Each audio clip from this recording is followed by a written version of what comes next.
Hello everybody and welcome back to the Basic Brush. I have a bit of an unusual one today, as I like to do. Once again, this is for just to show perhaps the more unusual miniatures that you don't really see, so not the Games Workshop, not the Warlord or the Infinity. So what do we have in front of us?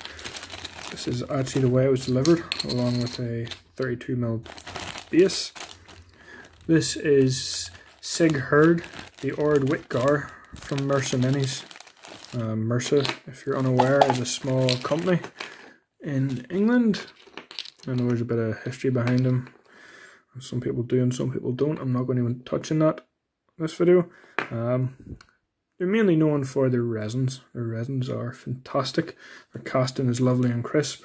You do pay a premium for them, but reasonably regularly they hold sales. So if there is something you want, it's just a matter of hanging back and seeing when it's available. So on to what we have now. We have, well, he's an undead lord to all extents and purposes. 4-piece, spear, shield, lower torso with dagger, upper torso with a lovely flowing cape, and skull. Or torso and skull with a rather unusual shape of helm. If you like your vampire counts, there are no bats or skulls on this. There are a few of his legion's symbols here, and then one on his belt, but nothing that's insubstantial. So you can see here, lovely fine detail. Their resins are fantastic, and I got this just to see what the metals would be like. The metals are wonderfully crisp too. Those are brilliantly crisp and pretty straight. No real bit of mold there. They're non-tabbed, and they do come with a rather strange base. It is for Bane Legions or something. I'm just going to use it for RPGs and painting. You can see once again the lovely hand sculpted crisp. Oh, there's a bit of a mold down there. Chainmail, lovely flowing cape, and a bit of chainmail in the back too. It is nice, and there's enough detail there that you can make it look easy, but you could really go to town on it if you wanted. Or a few mold lines. Now the metals are about half the price of the resins, and they all are cast in-house, so I got this because I think he would be a bit too brittle in the resin. That's just from my experience, that's what I would think. Okay, I'll just put it back. I'll just show you. It just goes together there with that notched.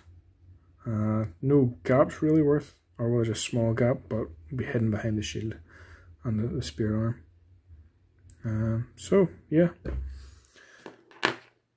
spear, bit of clean up probably in the end.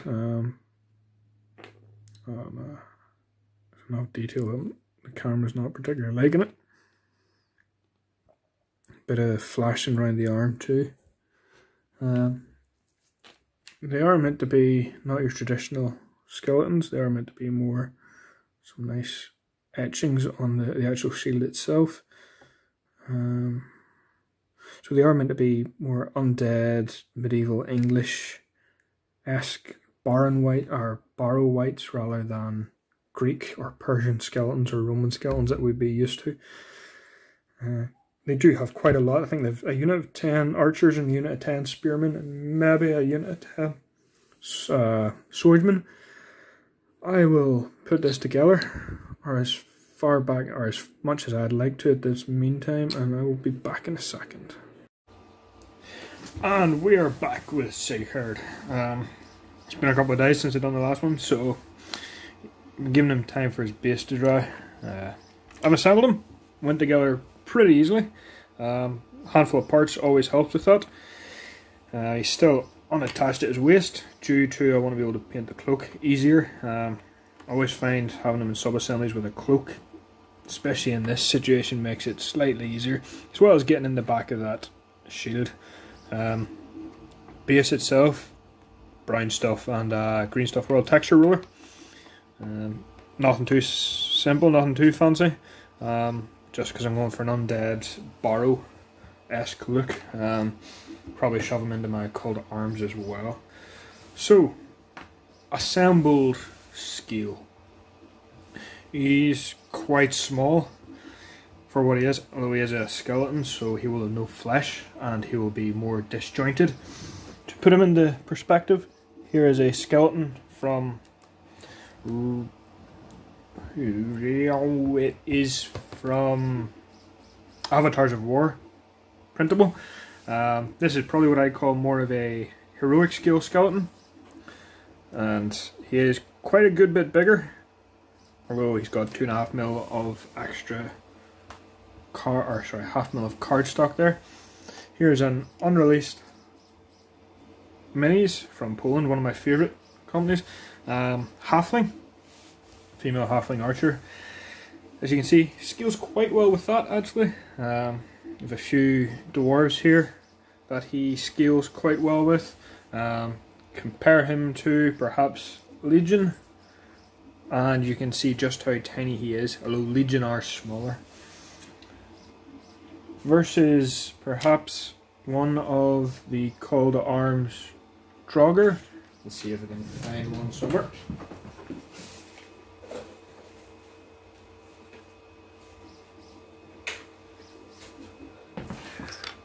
You can see he is a good chunk smaller, and this guy is crouching too. So maybe not a Call to Arms. Generic standalone ghasts, yeah, should be fine.